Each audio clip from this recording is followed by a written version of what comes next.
So welcome back to Hardcore Hotline. Today we are talking to Tyson Motsenbocker, who has a new album coming out on September 23rd called Milk Teeth through Tooth and Nail Records, everyone's favorite record label for some reason.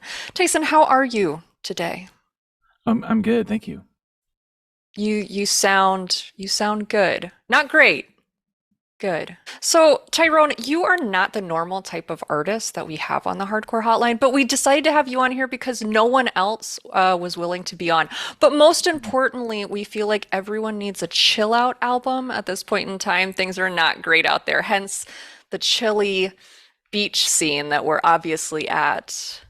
Do you think your album is a chill out album, or do you think it will cause our listeners to go into a small panic attack as they reflect on the rapid progression of time? I hope it makes them feel better, I hope it's chill. That I would be nice. I think that'd be better than panic attack. Probably, probably. I did like that the first words as you listen to this album are, "Oh no, I'm awake again." But why did you decide to start your song with those specific lyrics? That song is actually about having a panic attack. Yes, as in the title. The title of that song is about panic attacks. Right. But Yeah. it's chill though too, so maybe it could be both. It could, yeah, it could be a chill panic attack.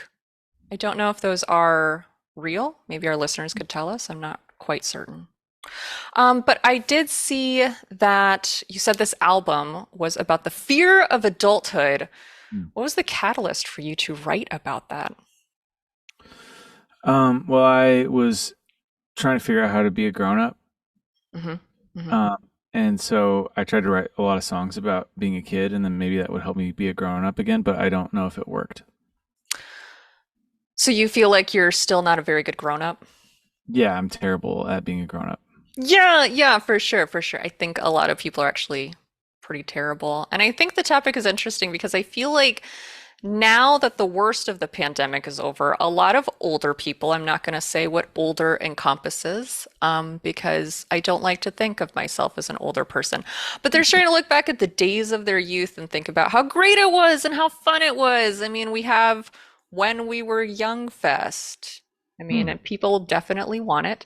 Do you feel like this is a very timely album to put out to kind of remind people that, yeah, being young, it was super fun and amazing, and you had no responsibilities, and you didn't really have a job, and you just had to go to school? And I'm gonna stop there. But look at all the fun you can have when you're a grown up, and you can be bad at it. Yeah. Um, well, somebody told me one time that the Germans think of nostalgia as a mental illness, Hmm. and that was affecting to me because I'm a very nostalgic person. So, I was trying to make this record about something that's both like nostalgic, but also like trying to like put that to bed, I guess, being like, we should stop living there.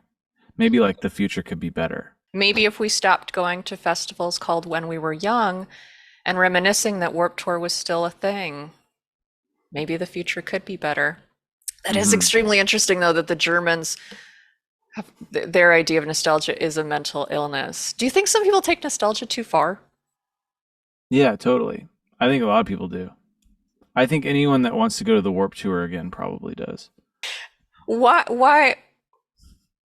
Can you explain that a little bit? Because that is actually a really funny statement.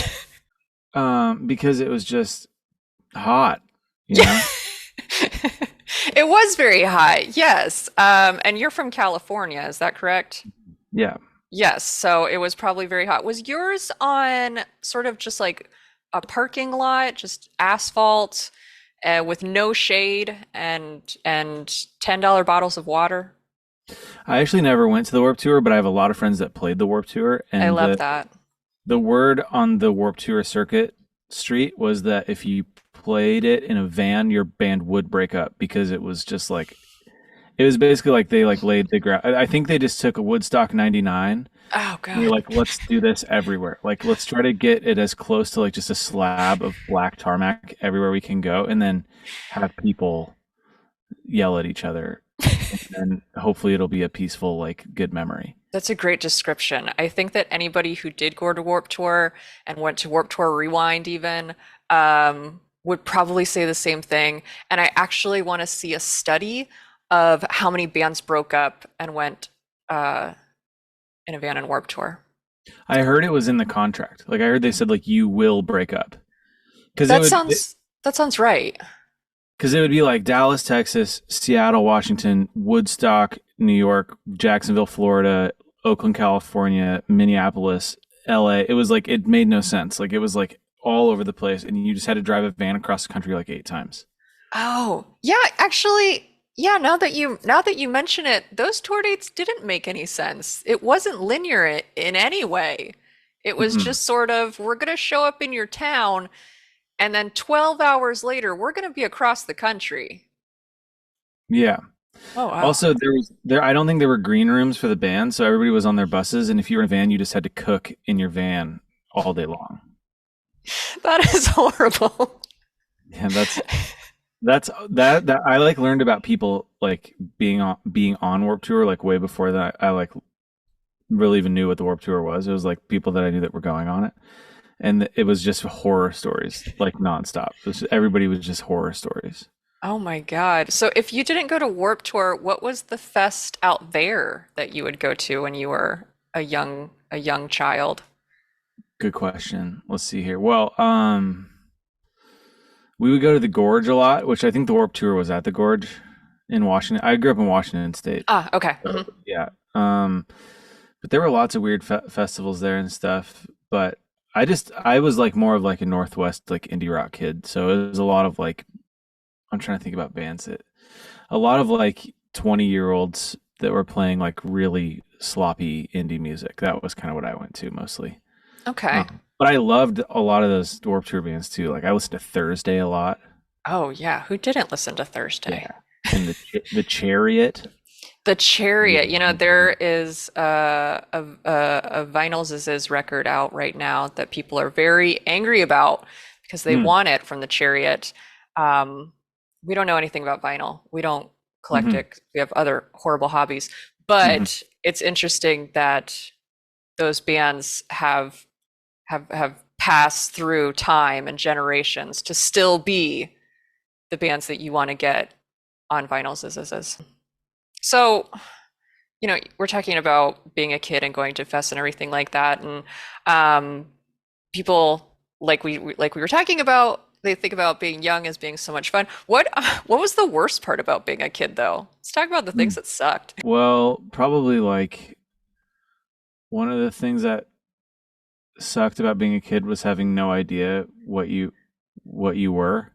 Yes. Okay. Yeah. I think that was maybe the beginning of it being lame. Yeah. And also my family moved all the time, so I didn't have any friends, so I would just read books. I would lay on the grass and read books all summer and then try to meet friends.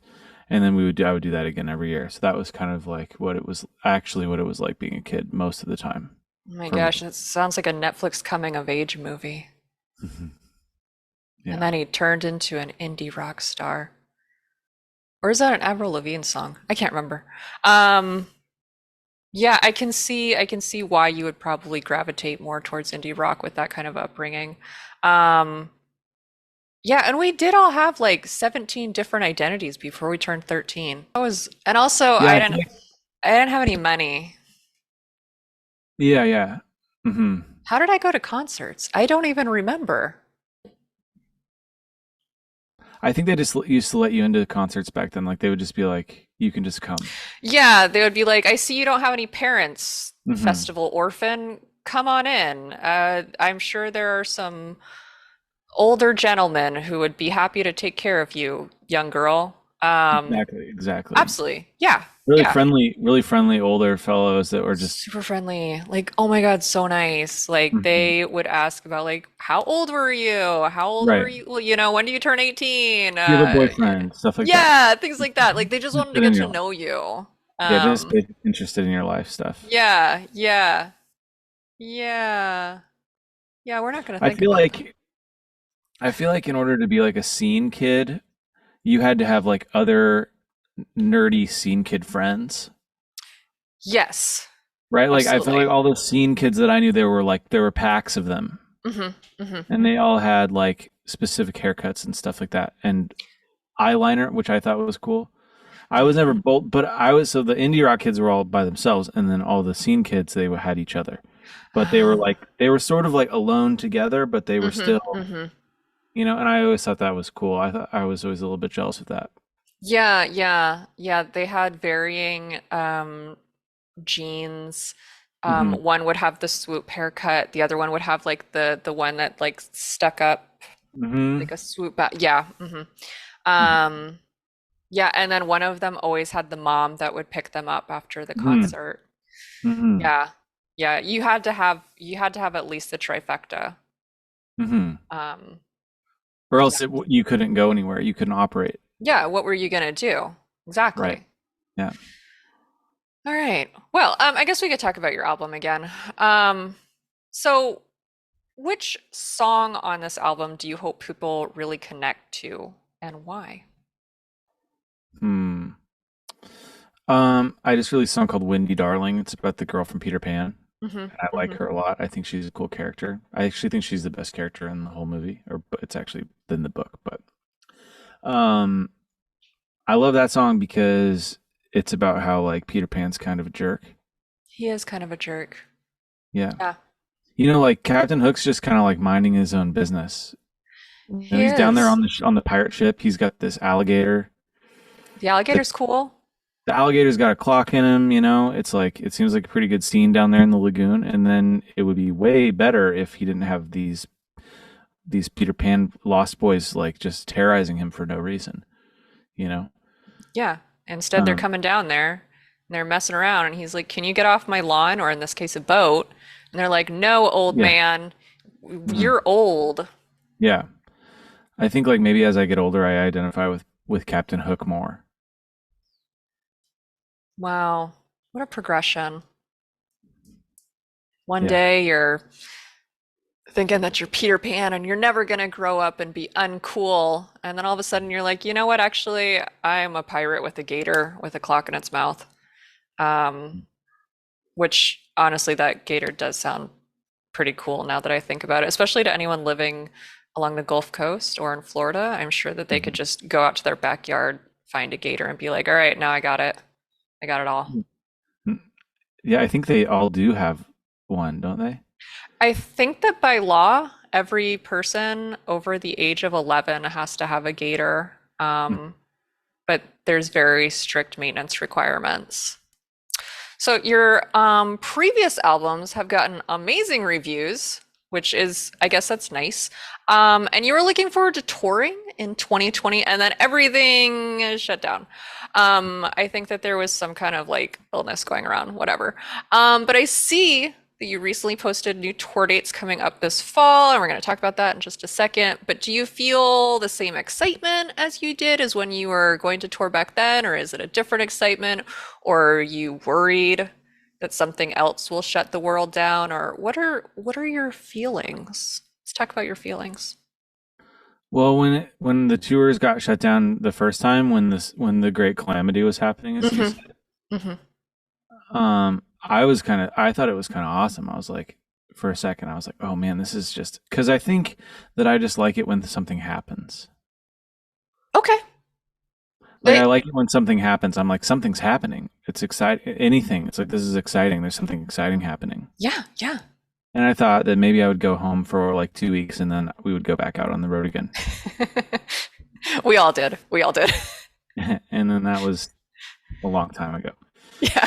So I am excited. It does feel like I haven't been on tour in the world that exists now. It's a Mm. different world. Hmm. So part of me is like, I also haven't really left my house. Like I like kind of just stay around here. Hmm. So it'll be cool to go see the world again. I was in Boise yesterday, and Oh, Boise looks like Boise looked before, except there's more people from California there now. So I think it'll just be cool to go see what the world looks like. yeah. Like Boise. It's Hmm. a metropolis Yeah, of buildings and other potatoes, maybe? Is that what they have out there? there's a sign in the Farms? Boise airport that says, "We take potatoes seriously." Okay. Wow. All right. Um, well, as you said, only Californians are in Boise, so I don't think anyone from Boise would actually watch this, so I don't think that we're going to get any hate about that.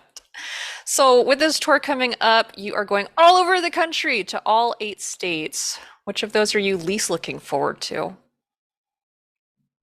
Out of all 8 states, All 8 of them of our great country. I'm probably least excited to go to Nevada. Hmm. Is it because it's really hot out there, or you just have a vendetta against the state? Yeah, I think there's that gigantic pyramid there with the light Oh, shoots yeah, into the sky, and I just don't like that pyramid. I don't want to go. I don't like that pyramid very much, so I just am not excited to go near it. that's fair. You heard it. You heard it here first. The pyramid is not to be trusted. Mm-mm. Um, all right, so we're gonna wrap up here in just a second. But when people compare your music to other artists, what is the one artist that you hate being compared to? Probably Pete Wentz. Oh, yeah. They only call me Pete Wentz when my hair gets really fluffy Mm-hmm. Mm-hmm. and I get hair like Pete Wentz, and I think they're more talking about my hair than they're talking about my music, but I just don't like it when people bring up Pete Wentz. People also sometimes say that I look like Ellen DeGeneres. Okay. Yeah, I think people think I look like Ellen DeGeneres, but with Pete Wentz's hair when it's fluffy. Okay. We will, we're gonna work on a Photoshop of that. We will definitely work on that. Yeah. Hmm. But yeah, I guess I would hate that too. I was gonna say Sufjan Stevens, Sufjan Suffragette Stevens, Yeah. because you guys have the same way kind of writing out song titles. I think that's who I would hate being compared to the most, but Pete Mhm. Wentz hair and Ellen DeGeneres is a good answer too. It's interesting that you bring him up because actually, that person, Sufjan Stevens, Whatever. his drummer is the drummer on Milk Teeth, actually. So, That is that makes amazing. sense. That makes sense why you would hate it. Yes. Yeah. Wow. That can you tell him that we don't know how to say Sudafed Stevens? We're unsure of how to say it.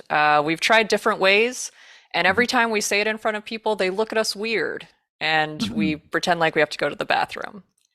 Yeah. Yeah, yeah. Well, see if you Uh, can like put a thing on his Instagram or whatever that says how to say it. It like puts umlauts on it and stuff. yeah, yeah, yeah. Can you just put a pinned little video just saying your name? Thank Mhm. you so much. I should probably do that too, actually.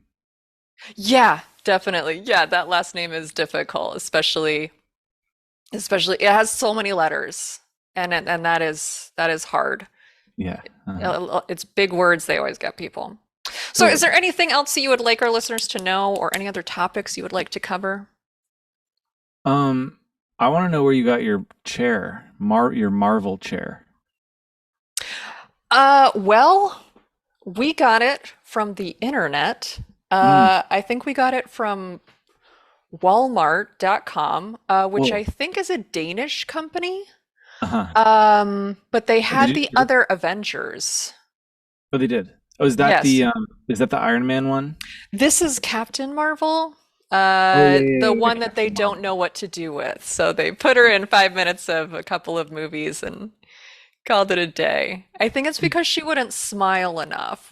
Oh yeah, those guys that used to go to concerts with you, did they? That was another question they asked you sometimes, is if you could smile more. Yeah, oh my gosh, they would tell me that I would look so pretty if I smiled. Yeah. And I don't think they were telling the truth because I had those really jacked up braces. So, Hmm. yeah.